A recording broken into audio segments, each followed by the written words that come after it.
त्याच दिवशी आपण सर्व पक्षाचे नेते मंडळी या ठिकाणी जलचं नाव बदलू नये म्हणून आपण सगळे एक झाले आणि त्याला पाठिंबा देण्यासाठी मी उभा आहे. वास्तविक पाहता बऱ्याच लोकांनी बरेच विषय मांडलेले आहेत. मी जास्त काही सांगत नाही. त्यांना वास्तविक पाहता तालुक्याची गरज काही नाही सांगितली. आता विस्तारित पंचायत योजनेचा आपण सुरू केली. तिथं उपोषण आम्ही केलं 3 वेळा आणि लोकसभेवर बहिष्कार घालून म्हणल्यानंतर ते पहिल्या टप्प्याचं काम मंजूर झालं, म्हणजे बेडकच्या पंप हाऊसचं. त्याच्यानंतर परत दंड झाल्यानंतर दुसरा टप्पा मंजूर झाला. जवळ 1800 कोटीची योजना आपण मंजूर केली आणि त्याची मुदत होती 2 वर्षे. आता 2 वर्षे संपत आले, योजना अजून पूर्ण झालेली नाही. त्या योजनेकडे लक्ष देणं खरं म्हणजे गोपीचंद पडळकरचं काम आहे. त्या योजनेकडे लक्ष नाही यांचं. त्यांचं लक्ष कुठं आहे? उंदीला कसली मदत? MIDC किती एकराची? 2000 एकराची MIDC आणि किती लोकांना काम लावतो? बेकारांना 10,000 लोकांना काम लावतो म्हणून सांगितलं. त्याचं नाव तरी घेताय का तुम्ही? जे आश्वासनामध्ये बोला तुम्ही त्याच्यावर विचारही करत नाही. त्याच्याजवळच एक कुलालवाडी तिथं सगळं गाव दंगलत आहे. त्यांना सांगितलं की तुमच्या गावाला 2 सूतगिरण्या आणून देतो. त्याचं काय झालं? त्याचं काही बोलायचं नाही. काय केलं त्यांनी? तिथं तुम्ही जाताना दिसते का तुम्हाला? RTO कार्यालय. काय त्या कार्यालयात काय दिसते का तुम्हाला? म्हणजे अशा पद्धतीनं बोगस काम करायचं काम त्यांचं चालू आहे. प्राणी संग्रहालय तुमची मागणी आहे का? प्राणी संग्रहालयाची आमची मागणी नाही. आता तिथं कुठलं प्राणी आणायचं? आटपाडीचे आणणार आहे का प्राणी तुम्ही? म्हणजे आमची मागणी नाही. ती मागणी तुम्ही कशाला करताय?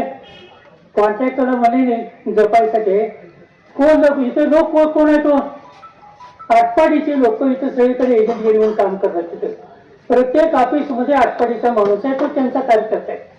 आणि ही लोक काय करतात?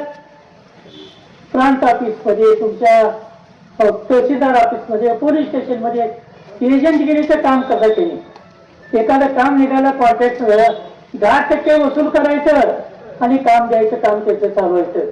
किती काम आहेत? मग कालच्या ह्याच्यात कोणतं सांगितलं? जर ते उंदी 500 कोटीचा रस्ता किती किलोमीटर आहे? 50 किलोमीटर आहे. म्हणजे एका किलोमीटरला 10 कोटी रुपये खर्च आहे. 10 कोटीमध्ये सगळं तालुका जाता. उंदीचा रस्ता होऊन जायचं एखाद्या कोटीमध्ये. एका किलोमीटरला 40 ते 50 लाख रुपये खर्च आहे. म्हणजे 50 किलोमीटर किती होतात बघा. 10-15 कोटीच्या वर होत आहे. 500 कोटी कशाला पाहिजे तुम्हाला? 500 कोटी शक्तीपीठ महामार्ग 1000 कोटीचा. हे सगळेचे धंदे त्यांचे चालवतात. रस्त्याचे हे कमिशन खाण्याचे धंदे. 10% जे तुम्हाला पाहिजे ना, इस्टिमेट वाढवायचं आणि 10% पैसे नाही घ्यायचे. आणि आता काय झालंय? आता निवडणुका चालू आहेत बँकेच्या. त्याच्यापूर्वी निवडणुका झाल्या 2-3 निवडणुका. पहिल्यांदा झाली आमदारकीची, नंतर झाली नगरपालिकेची, त्याच्यानंतर झाली जिल्हा परिषदेची. काय झाले? आता सगळ्या निवडणुकीमध्ये पैसे द्यायचं, गुंड आणायचे लोकांना आणि प्रत्येक घरामध्ये दमदाटी करून त्यांनी निवडून आले. एकही माणूस असा नाही यांचा की खऱ्या अर्थानं लोकशाही पद्धतीनं निवडून एकही माणूस यांचा आलेला आहे. पैसे देणं, दादागिरी करणं, दमदाटी करणं अशा पद्धतीनं चालू आहे. हे गोपीचंद पडळकरचा आता बँकेची निवडणूक चालू आहे. त्यांचा ठराव कुठला आहे? त्यांचा ठराव कोणीमध्ये आहे. ते रहिवासी आहेत का? इथं रहिवासी नाही. त्यांची जमीन आहे का? तिथं जमीन नाही. बँकेला निवडणुकीला उभा राहता यावं म्हणून त्यांनी तिथं कुठेतरी जमीन बी घेतली आणि आता त्यांनी ठराव करून पाठवून दिलेलं आहे. ते कसं? दमदाटी करून. आता बँकेचे ठराव कसे झाले बऱ्याच लोकांना माहिती आहे. त्यांचे ते काळ्या कपड्यातले काय स्पॉन्सर म्हणता काय त्यातलं? स्पॉन्सरांचे बऱ्याच गावात 30-35 ते काळ्या कपडे पण स्पॉन्सर येतात आणि दमदाटी करून त्यांनी ठराव गोळा केले. आता यांना बँकेला उभा राहायचंय. मला सांगा, स्वतः आमदार आहे तिथं. आम्ही आमदार असताना, विक्रमदादा आमदार असताना त्या 10 ठिकाणी उभा राहिलाय. पण या गोपीचंदला आमदार तर झालेलंच आहे, त्याला परत जिल्हा नियोजन कमिटीमध्येही पाहिजे. तिथं ते जिल्हा नियोजन कमिटीमध्ये. आता ही 2 संस्था झाल्यानंतर आता यांना बँक पाहिजे. इथं कशात पाहिजे बँक? त्या तालुक्यामध्ये तुम्हाला निवडून देणारे अनेक माणसं असताना तुम्ही त्याच्याकडे लक्ष देत नाही आणि प्रत्येक ठिकाणी तर पाहिजे स्वतःच पाहिजे म्हणताय. हे बरोबर नाही ना. हे कोणतं समजावून सांगायला पाहिजे. आणि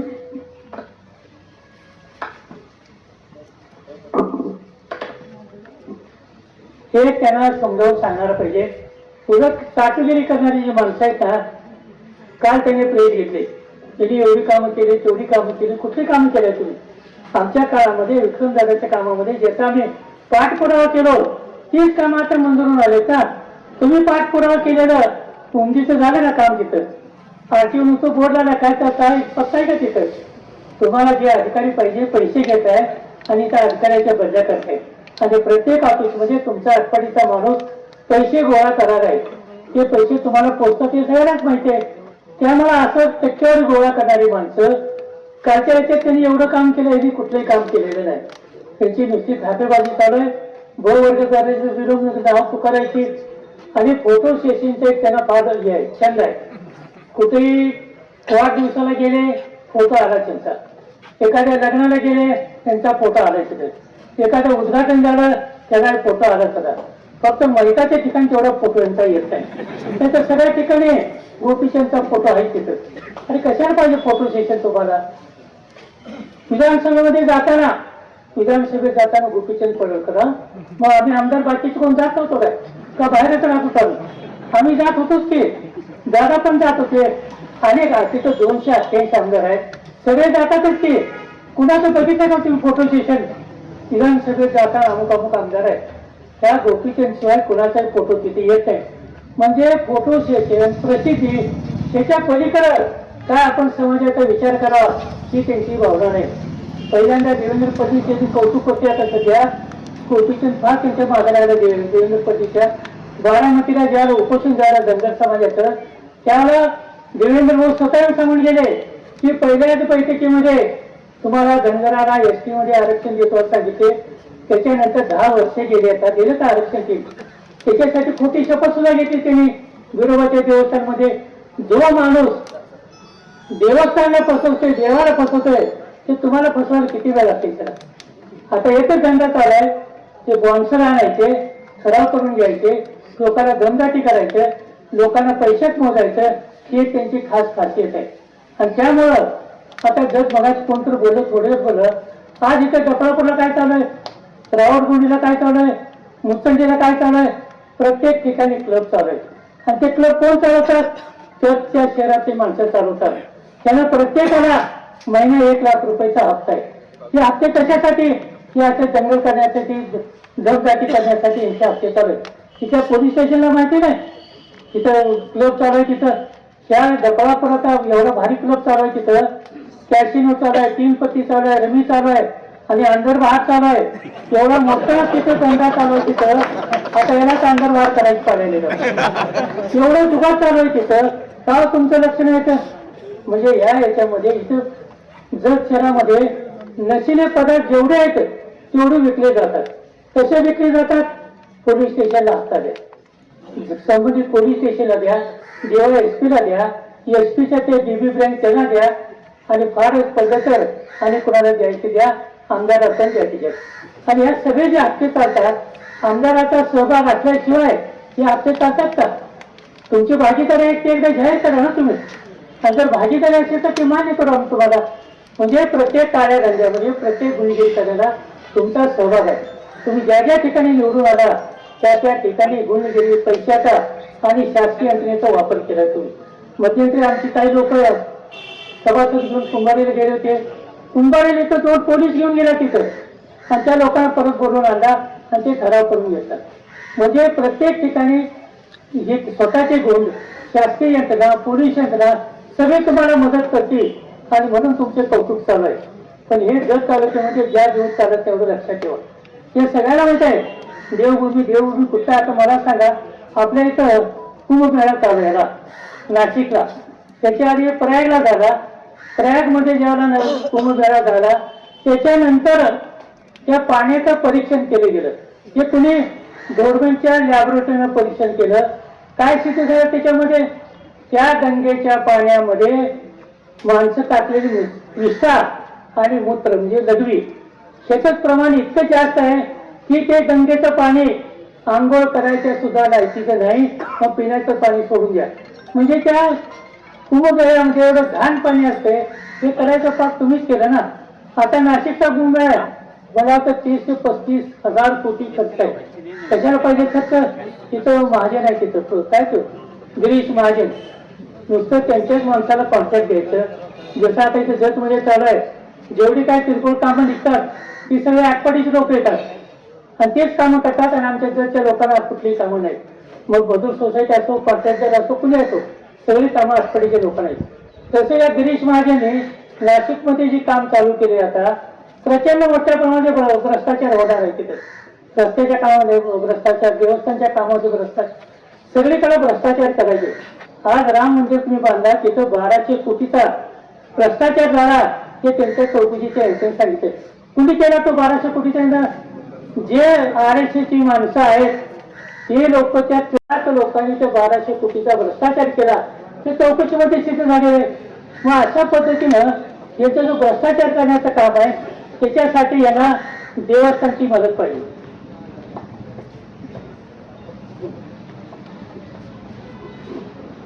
अशा पद्धतीने त्यांचं काम चालू आहे. देवभूमी आम्हाला नकोच आहे ना. त्याचा खरसुंडीचं देवस्थान कुठं आहे? आटपाडीमध्ये आहे ना. मग आटपाडीला देवभूमी कधी बाबा होती? आमच्याकडे कशाला पोपट यायला? तू एकटा आलाय तर मला बस झाली काय आणि तुझा दुसरा कशाला असतो बरं? आणि जे निवडणुकीच्या काळात तुम्ही आश्वासन दिले ना ते पाळायला शिका ना. आमची मागणी नसताना तुम्ही कशाला करायला येतो उद्योग इथं? आम्हाला गरज आहे इथं व्हेटरनरी कॉलेजची, आम्हाला गरज आहे BSc ॲग्रिकल्चर कॉलेजची. लोकांना शिकवायला शिका ना. आणि ते शिक्षणासाठी तर विद्यार्थ्यांनी जंतर मंतर आंदोलन केलं, प्रधानमंत्र्यांना त्याला राजीनामा द्यायची पाळी आली. लोकांना ह्या भारतीय जनता पार्टीला सांगतो तुम्हाला, जाती जातीमध्ये भांडणं लावणं, समाजामध्ये भांडणं लावणं आणि जेवढी जास्त भांडणं तेवढं भारतीय जनता पार्टीचा फायदा आहे. आणि म्हणून हे त्यांचा उद्योग चालू आहे. सगळीकडे बघा तुम्ही, 10 वर्षामध्ये या निवडणुका सगळ्या भ्रष्ट केल्या, लोकशाही भ्रष्ट केली त्यांनी, जाती जातीमध्ये भांडणं लावली. निवडणूक अडचण होतच आहे. आता सध्या निवडणुकीच्या आधी त्यांचे एजंट येतात, घरोघरी जातात, पैसे देतात आणि मतदान घेतात. खरी लोकशाही जी होती घटनेमध्ये आंबेडकरांनी लिहिलेली, ही लोकशाही सध्या शिल्लक राहिली नाही. ही धटिंग लोकांची लोकशाही आहे आणि ही लोकशाही भारतीय जनतेला पचण्यासारखी नाही आहे. त्यामुळं आजचा आपण निश्चित मोठ्या एवढ्यासाठीच काढलेला आहे की हे एक सुरुवात आहे की बाबा गोपीचंद तू बरेच दिवसांनी 2 वर्ष सण केलं म्हणजे सासूचा जात आहे, ते काय जात असते ना, तो जात आम्ही सण केला 2 वर्षे. आता याच्या पुढच्या काळामध्ये आम्ही काय तो जात सहन करणार आहे. आज हे सगळ्या पक्षाचे नेते इथं आलेले. मग तुझा एकच पक्ष शहाणा आणि बाकीचे पक्ष मूर्ख आहेत का? ज्या की जो 10 पक्ष आज इथं पाठिंबा देण्यासाठी आले, देवभूमीला विरोध करण्यासाठी आले आणि होऊ नये म्हणून पहिली लोक पाठिंबा देण्यासाठी आले. तुम्ही BJPचे 4 टाळके बसवले इथं काल आणि केला. अजून एक फोटो आलाय ते पण मी सांगतो तुम्हाला. माझा दादाचा आम्हाला जोडे घातलेला फोटो आलाय. बरं वाटलं आम्हाला मुलं. आतापर्यंत कोण असं धाडस केलं नव्हतं, ते तुम्ही केलंय म्हणजे तुमच्या बुद्धीचं दिवाळ निघते. तुम्ही कुणाचा काय निषेध करावा हे तर तुम्हाला कळलं पाहिजे ना. तुम्ही काय केला, काय करणार आहे, चांगलं काय करा ते सांगा की. कशाला पाहिजे तुम्हाला बँकेची निवडणूक? नाही का तुमच्या आटपाडीवर ठराव करून घ्या की. तिथं आटपाडीला ठराव होत नाही, तिथं मात्र ठराव करून घेत आहे आणि बाकीच्या सगळ्या सोसायटीमध्ये भ्रष्टाचाराचं रोप लावत आहे. हे बरोबर नाही, एवढं लक्षात ठेवा. किती हव्यास असते एखाद्या माणसाला. आमदार आहे, सुद्धा नियोजनावर आहे, कोणा बँकेवर आहे, आणखीन काय निघाले की तिथं पण हेच आहे. तुम्हाला ज्यांनी निवडून दिलं त्यांचा सुद्धा तुम्ही विचार करत आहे. अशा या स्वार्थी माणसाला आपण आता सावध झाले 2 वर्ष केलेले, अजून 3 वर्षे बाबा काय काय करतो काय सांगता येत नाही. देवभूमी करतोय काही काही राष्ट्र सांगतोय, काही याचा पत्ता लागत नाही. कारण या माणसाचा कुठल्याही बाबतीत भरोसा नाही. काही सांगताय त्यानं, काही आश्वासन द्यायचं, त्या पैसे पट्टीचं आश्वासन द्यायला. एकदा देवेंद्र भाऊ म्हणले होते बघा, काय पैशाचा टिकतं म्हणलं आश्वासन द्यायला. म्हणजे ज्या ते देवेंद्र फडणवीस म्हणतोय त्याचं शेत तुझं आहे ना. तुला सांगते आश्वासन द्यायचं, काय करायचं नाही, सोडायचं नाही आणि 5 वर्ष द्यायचं. 5 वर्ष काय राहिलं द्या. आता फक्त गोळा करायचं काम चालू आहे सध्या. प्रचंड प्रमाणामध्ये पैसे गोळा करणं आणि देवेंद्र फडणवीसची स्तुती करणं. देवेंद्र फडणवीसचे असे काही माणसं ठेवलेत, त्यात आमचा खोत हे काही घेतात आहेत ते तालुक्यात आहे तो नेता आहे तुझं सगळं कोण राणे काय करून दरेकर आहे. असे अनेक लोक देवेंद्र फडणवीस ठेवले तर नुसतं प्रसादला लई लोक आहेत तशी चुना नाम बोंबलाला सांगितले त्यांना, बाकीचं काय करायचं उदय काम काय करावं हे सांगितलं त्यांनी. नुसतं बोंब मारायचं, देवाभाव कसा छान कसा चतुर हेच सांगायचं. काय ते देवेंद्र चतुरचं आम्हाला मान्य की त्यांच्या काळामध्ये पक्ष तोंडूर पक्ष फोडले, शिवसेना फोडली, राष्ट्र चांगले केले ना. आता पुन्हा खासदार फोडायला लागलाय, दिल्ली लेवलला तुमचे ममता बॅनर्जीचा पक्ष फोडायलाय. पक्ष फोडलं आणि एकेका मताची किंमत किती आहे. आमदारकी फोडायचं असेल तर 25 कोटी रुपये, खासदार फोडायचं असेल तर 50 कोटी रुपये. एवढे पैसे द्यायचे, माणसं फोडायची आणि तुमचं राज्य आणायचं. ही जी कुटील नीती चालू आहे ही कुटील नीती RSS एवढं लक्षात ठेवा. RSSचा ह्या देशामध्ये शांतता सुव्यवस्था असं वाटत नाही, लोकशाही नांदावी असंही त्यांना वाटत नाही. त्यांना वाटतंय की एक क्षत्रिय आम्हाला हवा, हिंदू राष्ट्राच्या नावानं तिथं वैदिक राष्ट्र आणावं आणि त्यांची सत्ता चालावी. रामरायाच्या मध्ये जे पुजारी आहेत सगळे RSSचे तेवढं लक्षात ठेवा. म्हणजे ह्याला हळूहळू RSSची कमांड सगळीकडे बसवायचं चाललंय. हा देशाचे जी अतिशय संघटना आहे, सुप्रीम कोर्टाचे जज सुद्धा यांचीच आहेत, तिथं एकेचे यांचीच आहेत, ईडीची माणसं यांचीच आहेत, निवडणूक आयोग यांचाच आहे, इन्कम टॅक्सचा अधिकारी यांचाच आहे. सगळ्या यंत्रणेचे RSSचे माणसं बसवलेत आणि अशा पद्धतीनं पैसे देणं, गुंडगिरी करणं आणि लोकांना फोडणे, लोकांमध्ये द्विधावस्था करायचं काम त्या भारतीय जनता पार्टीच्या वतीने चालू आहे. त्याचा आपण सगळ्यांनी निषेध केला पाहिजे. आणि लोकशाही जीवन ठेवायचं असेल तर आपल्यातले मतभेद आधी संपले पाहिजेत. आपण एक भारतीय नागरिक म्हणून आपण एक चांगल्या कामासाठी एकत्रित आलोय, ही त्याची भविष्यकाळामध्ये राहिली पाहिजे.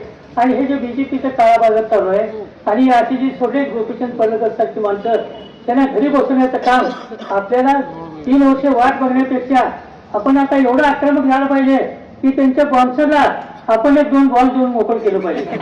अहो कशाला आणताय तुम्ही, काय काम आहे त्यांचं. म्हणजे ह्या तालुक्यामध्ये कोण तुम्हाला गडी आहे किंवा वाटते नाही तिथे तुम्हाला एकच जर ती जनता खावली ना ते बॉन्सर जातील पळून म्हणून. तसला काय उद्योग तुम्ही करू नका. लोकशाही मार्गाने जे बोललाय ते तर तुम्हाला एक दिवस घरी लवकरच जायचे पाळी तुमच्यावर येईल. आणि जे तुम्ही RTO ऑफिस वगैरे म्हणताय ना त्या एकदा गोष्टी चालू करा. नुसतं लोकांना दिशाभूल करायचं काम त्या भविष्यकाळामध्ये बंद करा. हा देवभूमीच्यासाठी क्रांती दिनाच्या निमित्तानं आम्ही सर्व लोक इथं आलेले आहेत. देवभूमी रामचा सगळ्याचा प्रचंड विरोध आहे हे तर आपल्याला दिसून आले आहे. त्याच्या उपयोग तुम्ही काय उद्योग करत असाल तर त्याची परिणाम जर तालुक्यातली जनता तुम्हाला घरी बसल्याशी सोडणार नाही आणि मोठं आंदोलन केल्याशी सोडणार नाही. एवढंच या ठिकाणी सांगतो.